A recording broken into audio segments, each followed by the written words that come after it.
Primeiro, o objetivo da lei. Qual é o objetivo da Lei de Acesso à Informação? É dar eficácia plena ao artigo 5º 33 da Constituição. O artigo 5º 33, ele materializa uma norma constitucional que, segundo a classificação tradicional de José Afonso da Silva, é aquela norma constitucional de eficácia imediata ou indireta, né? Ela tem aplicabilidade indireta e imediata e carece de uma regulamentação por parte do legislador infraconstitucional para ter eficácia plena, para ter todos os seus efeitos. Daí, apesar do artigo 5º, parágrafo 1º, falar que todos os direitos fundamentais têm eficácia plena, né? A melhor doutrina considera esse artigo 5º, parágrafo 1º, como um princípio constitucional, e, em razão de ser um princípio constitucional, não é também um direito absoluto. Essa eficácia plena dos direitos fundamentais não pode ser considerado como um direito absoluto. E aí, algumas normas constitucionais, que são de aplicabilidade imediata ou indireta, elas carecem dessa regulamentação por parte do legislador infraconstitucional. Daí, então, surge a Lei de Acesso à Informação, a Lei 12.527 de 2011, justamente com essa finalidade de dar plena eficácia a esse dispositivo constitucional e já demonstrando, desde o início, que é intenção, e sempre foi intenção do Constituinte originário, a garantir um amplo acesso à informação. O legislador infraconstitucional apenas agora visa dar eficácia plena a esse dispositivo constitucional. Quem se subordina à lei? A lei realmente aqui ela é muito ampla. Ela aplica-se a todos os órgãos da administração pública direta, da administração pública indireta, inclusive a entidades privadas sem fins lucrativos que recebem recursos públicos. E a lei, ela realmente constitui um avanço, mas muito mais um desafio, porque ela passa a entender que o direito à informação é um direito do povo. E realmente, se a gente analisar numa democracia, a informação realmente é um direito do povo, né? Somente o cidadão bem informado está preparado para participar do processo democrático. O cidadão que não é bem informado, ele não está preparado para participar do processo democrático. As melhores escolhas, elas exigem uma ampla informação.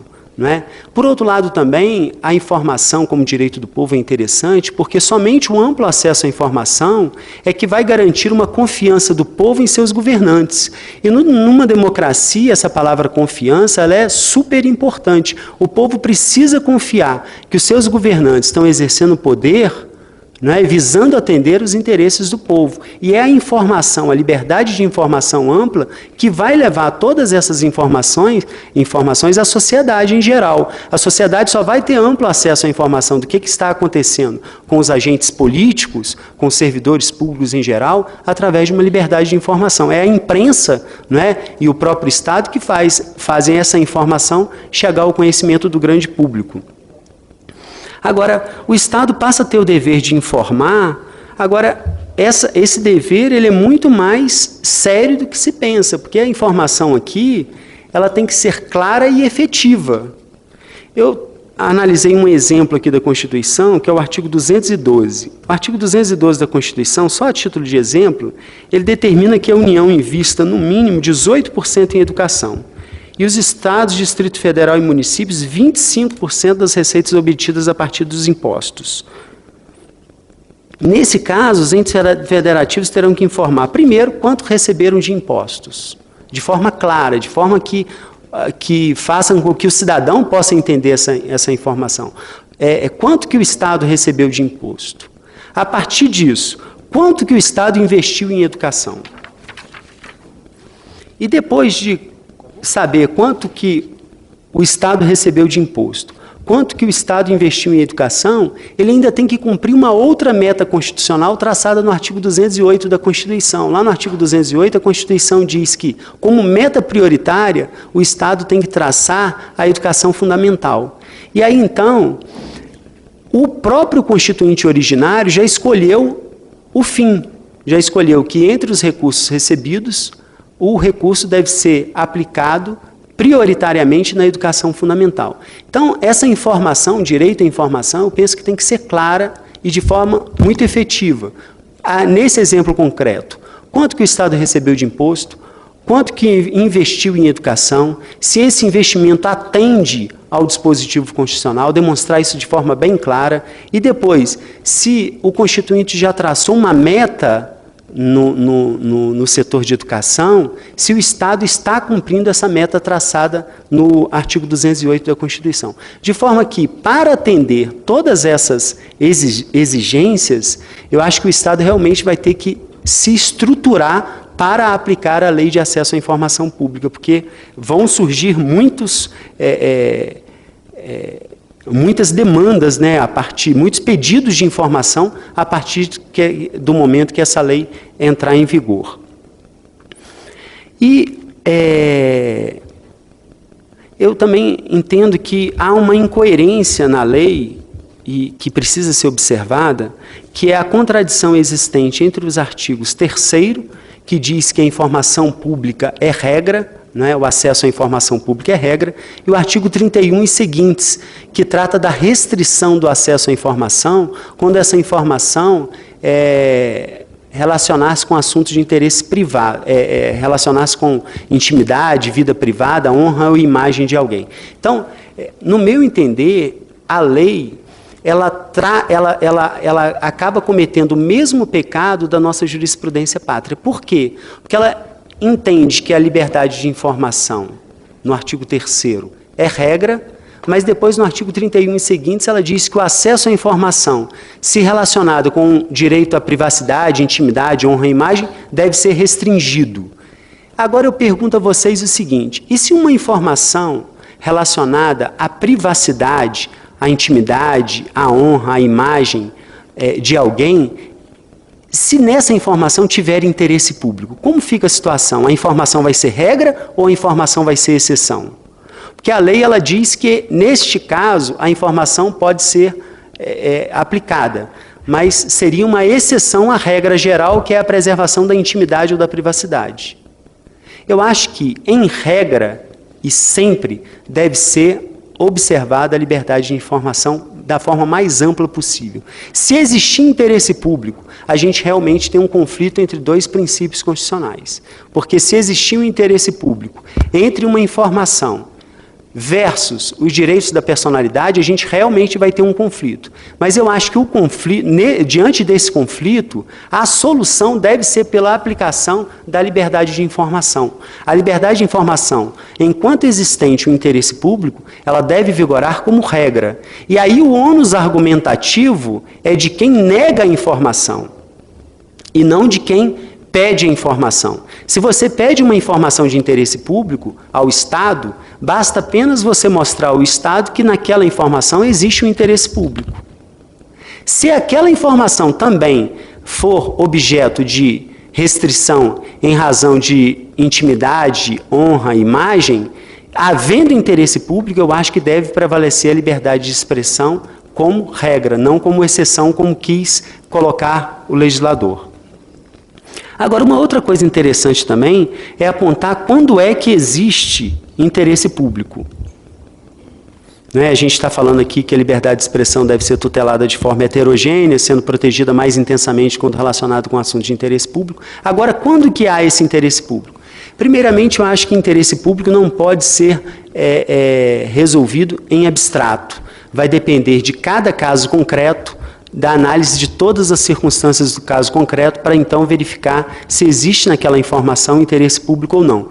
Agora, eu acho que existem algumas diretrizes, alguns estándares que podem orientar o intérprete, tanto o Estado quanto aquele que soluciona, que requer a informação, para a gente solucionar esse problema de quando que há interesse público. Primeiro, eu acho que a informação, quando a informação fizer referência a um servidor público, essa informação, em regra, e quase sempre, nela está presente o interesse público. E aqui eu falo servidor público em sentido amplo, abrangendo a figura do agente político também. Por outro lado, não há como confundir interesse público com interesse do público. O que eu quero dizer com isso? Que a mera curiosidade pública, né, a mera curiosidade do povo, não é capaz de mostrar que naquela situação concreta existe um interesse público. Curiosidade pública não se confunde com interesse público. A mesma coisa também, interesse público não se confunde com interesse do Estado. Interesse público é uma expressão mais ampla do que interesse do Estado. E a gente tem alguns julgamentos por cortes internacionais que também dão diretrizes importantes para a gente entender quando que há interesse público. A Suprema Corte dos Estados Unidos já se manifestou no sentido de que interesse público deve ser interpretado da forma mais ampla possível. Então, poderíamos extrair daí o seguinte princípio: na dúvida se há interesse público ou não na informação, a gente deve entender que, na dúvida, deve-se jogar a favor da informação. A House of Lords também já entendeu um caso até interessante. O julgador disse o seguinte: eu não poderia confinar interesse público dentro de limites estreitos. E aí ele faz como se fosse uma definição de interesse público, dizendo assim: sempre que uma matéria puder afetar o público em geral, podendo o público estar legitimamente interessado nela em razão do que pode acontecer com eles ou com os outros, então ela é uma matéria de interesse público. Um constitucionalista espanhol também, ele tenta trazer uma definição de interesse público que, no meu entender, é bastante interessante. Ele diz assim: aqueles são de interesse público aqueles fatos cujo conhecimento se pode pensar razoavelmente que contribuem para fazer possível a participação do cidadão na vida coletiva. Então, de todas essas diretrizes, eu acho que interesse público deve ser entendido da forma mais ampla possível, caso a caso, e, na dúvida, se existe ou não interesse público naquele caso concreto, o Estado ou o juiz deve entender, deve decidir favorável à mais ampla liberdade de informação. Agora, na prática, eu andei lendo alguns noticiários, porque eu queria trazer alguns exemplos para cá. Apesar da entrada em vigor da lei estar muito próxima, a gente está muito distante do cumprimento ainda da lei. Por isso que eu acho que é um desafio muito grande que essa lei realmente venha surtir efeitos no Brasil. Eu trouxe aqui alguns casos divulgados pela mídia recente, que, no meu entender, deveria haver uma informação ampla a respeito, mas que não está existindo essa informação. Por exemplo, demissão de um ministro sem informar a sociedade o motivo da demissão. Há interesse público nessa informação. O ministro é nomeado ou exonerado, a partir da exoneração se ad nutum, mas há interesse público nessa informação. A sociedade precisa saber qual foi o motivo da demissão do ministro nomeado. Não disponibilização de informações a respeito da qualificação de uma pessoa nomeada para um cargo em comissão para uma função de confiança. Né? Uma pessoa foi nomeada como ministro de Estado. Qual o critério que foi adotado? Qual a qualificação dessa pessoa para ser nomeado ministro de Estado? Acho que isso tudo tem que ser trazido à lume por quem está fazendo a nomeação, para que a sociedade tenha amplo conhecimento a respeito das diretrizes adotadas pelo Executivo ou por qualquer outra parte da administração pública, seja direta ou indireta. Por exemplo, o presidente da Casa da Moeda é demitido, não se falando nada a respeito do motivo que o teria levado à demissão. Trata-se aqui de um assunto de interesse público. Isso precisa chegar ao conhecimento da sociedade. Por que ele foi demitido? Qual a consequência trazida em razão dessa demissão? Está havendo investigação? Tudo isso precisa ser trazido à lume. Quais foram os ministros que se reuniram com a presidente da República? Trataram-se de quê? Eu acho que a agenda de um agente político tem que ser aberta, tem que informar com quem que foi feita a reunião com quem, qual o motivo da reunião, trataram de que assunto. É lógico que, excepcionalmente, alguns assuntos precisam ser restringidos por questões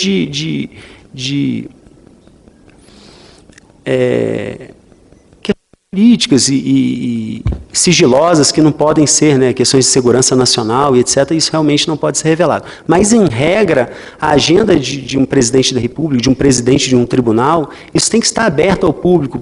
Se reuniu com quem, qual o motivo da reunião, tratar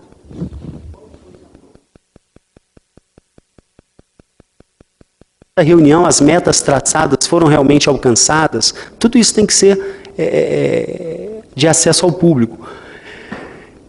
Quanto foi pago de diária a um servidor? Isso tem que estar da forma mais transparente possível.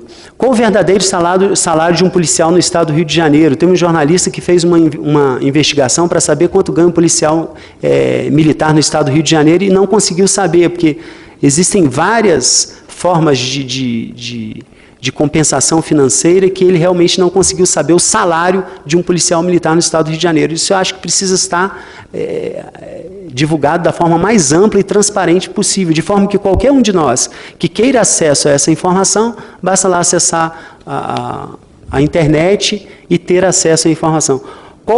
Como é escolhida a pauta do Supremo Tribunal Federal e demais tribunais brasileiros? Qual o critério utilizado? Os assuntos são colocados na pauta dos tribunais? Como que isso é feito? Qual o critério adotado pelos ministros para escolherem que o aborto de anencéfalos agora vai ser levado ao Supremo? Qual o critério que o tribunal adotou para levar esse assunto agora a julgamento? Isso tudo tem que estar disponível à sociedade. Qual o motivo que levou o governador de estado a viajar para o exterior? Ele foi se encontrar com quem? O voo que ele participou é comercial, particular? Qual o custo da viagem realizada? Tudo isso é uma questão cultural que precisa ser mudada no Brasil. A lei impõe essa mudança, mas a gente sabe que uma lei, muitas vezes, ela não tem força por si só para conseguir a construção dessa mudança na sociedade. Isso precisa de uma vontade política e também de um critério estrutural concedido à administração pública. Mas eu penso que a gente deu um passo importante com a publicação dessa lei.